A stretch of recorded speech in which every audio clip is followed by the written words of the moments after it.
حضرت عبداللہ بن زید رضی اللہ تعالی عنہ نے ساری زندگی نکاح نہیں کیا۔ جوانی گزر گئی، بڑھاپا آ گیا۔ ایک دن بیٹے حدیث مبارکہ پڑھ رہے تھے تو اس میں پڑھا کہ نبی کریم صلی اللہ علیہ وسلم کا فرمان، جس کا مفہوم یہ ہے کہ جنت میں کوئی اکیلا نہیں ہوگا جو نکاح کی عمر میں نہیں پہنچا، یا پہنچا بھی تو کسی وجہ سے نکاح نہیں ہوا اور وہ مسلمان ہی مرا، تو اللہ تعالی مسلمان مردوں اور عورتوں کا جنت میں آپس میں نکاح کر دے گا۔ جب یہ حدیث پاک پڑھی تو دل میں خیال پیدا ہوا، یہ تو نکاح نہیں کیا تو جنت میں ہونا ہی ہے، لہٰذا جنت میں میری بیوی کون ہوگی؟ دعا کی کہ یا اللہ مجھے دکھا تو صحیح، جنت میں میری بیوی کون ہوگی؟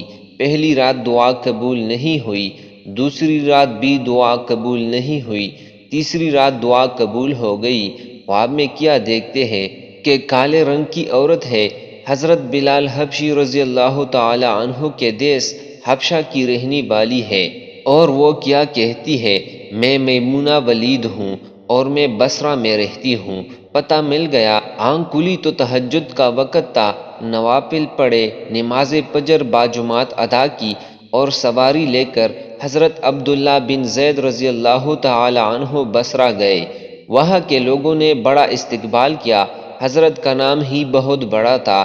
بٹھا کر پوچھا، حضرت بتائے بغیر بتائے کیسے آنا ہوا؟ خیر تو ہے؟ آپ نے پوچھا، یہ تو بتاؤ یہاں کوئی میمونہ ولید رہتی ہے؟ لوگوں نے حیران ہو کر پوچھا، حضرت آپ اتنی دور سے چل کر میمونہ ولید سے ملنے آئے ہیں؟ آپ نے فرمایا، کیوں، اس سے کوئی نہیں مل سکتا؟ کہا، نہیں حضور، وہ تو دیوانی ہے، لوگ اس سے پتھر مارتے ہیں۔ آپ رضی اللہ تعالی عنہ نے پوچھا، کیوں مارتے ہیں؟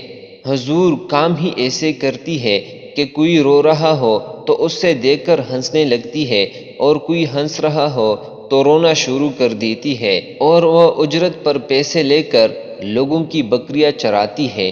آج بھی وہ ہمارے بکریاں لے کر جنگل میں گئی ہے، آپ آرام فرمائے، عصر کے بعد آ جائے گی، آپ مل لیجئے گا۔ حضور نے فرمایا، عصر کس نے دی کی؟ کہا، وہ کس سمت گئی ہے؟ لوگوں نے کہا، حضور جنگل میں نہ جائے، بہت خوفناک جنگل ہے۔ آپ نے فرمایا، بتاؤ کس طرف گئی ہے؟ لوگوں نے بتایا، آپ فرماتے ہیں کہ میں نکل گیا، اور جب میں جنگل گیا، واقعی خوفناک جنگل تھا، جنگلی جانوروں کی بھرمار تھی، قدم قدم پر کوئی نہ کوئی چیز کڑی ہے۔ آپ فرماتے ہیں کہ قربان جاؤں اس عورت کی مردانگی پر، وہ اس جنگل میں کس طرح بکریاں چرا رہی ہے، شیروں نے اس کی بکریوں کو ابھی تک کھایا نہیں، اتنے درندے ہیں، سارے مل کر حملہ کر دیں تو کیا کرے یہ اکیلی عورت، کس کس کو روکے گی؟ خیر، آپ فرماتے ہیں کہ وہ جگہ جو لوگوں نے مجھے بتائی تھی، جب میں وہاں پہنچا تو منظر دیکھ کر میں حیران رہ گیا۔ دو حیران کر دینے والے منظر تھے۔ پہلا، میمونہ ولید بکریاں نہیں چرا رہی تھی، بلکہ اس جنگل میں جائے نماز بچھا کر نوافل پڑھ رہی تھی۔ بھیڑ بکریاں چرانا تو بہانہ تھا کنارہ کشی کا، لوگ یہی سمجھتے تھے میمونہ سارا دن بکریاں چراتی ہے، لیکن میمونہ بکریاں نہیں چرا رہی تھی۔ آپ فرماتے ہیں کہ ایک تو یہ حیران کر دینے والا منظر تھا، تو دوسرا کیا دیکھا؟ کہا، میمونہ تو نماز پڑھ رہی ہے، پھر بکریاں کون چرا رہا ہے؟ بکریاں تو ایک جگہ نہیں رکتی، کبھی ادھر جاتی ہے تو کبھی ادھر۔ آپ فرماتے ہیں کہ میمونہ نماز پڑھ رہی تھی اور شیر بکریاں چرا رہے ہیں، بکریاں چر رہی ہے، شیر ان کے ارد گرد گھوم رہے ہیں۔ اگر کوئی بکری بھاگتی ہے، اس کی فطرت ہے شرارت کرنا، تو شیر اسے پکڑ کر واپس لے آتا ہے، لیکن کہتا کچھ نہیں۔ آپ فرماتے ہیں، میں حیران و پریشان کھڑا کہ یہ کیسے ہو گیا، یہ فطرت کیسے بدل گئی؟ لوگ کہتے ہیں فطرت نہیں بدلتی، یہ شیروں اور بکریوں میں یاری کیسے ہو گئی؟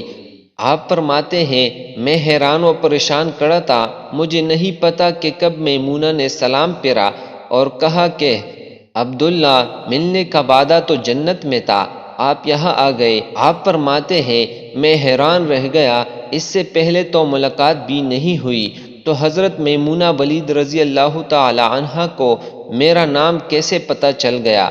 تو آپ فرماتے ہیں کہ میں نے حضرت میمونہ ولید رضی اللہ تعالی عنہ سے سوال کیا، اس سے پہلے ہم ملے نہیں، ملاقات نہیں ہوئی، تو میرا نام کیسے پتہ چلا؟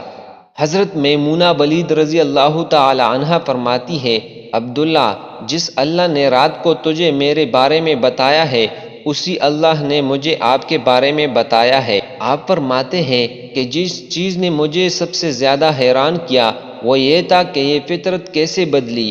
میں نے حضرت میمونہ رضی اللہ تعالی عنہ سے پوچھا، آپ یہ بتاؤ کہ یہ شیروں نے بکریوں کے ساتھ یاری کیسے کر لی؟ یہ تو غذا ہے ان کی۔ حضرت میمونہ ولید رضی اللہ تعالی عنہ فرماتی ہے کہ جب سے میں نے رب سے صلح کر لی ہے، اس دن سے ان شیروں نے بھی میرے بکریوں کے ساتھ صلح کر لی ہے۔ مزید ایسی ویڈیوز دیکھنے کے لیے چینل کو ضرور سبسکرائب کر دیجیے گا۔ جزاک اللہ خیر۔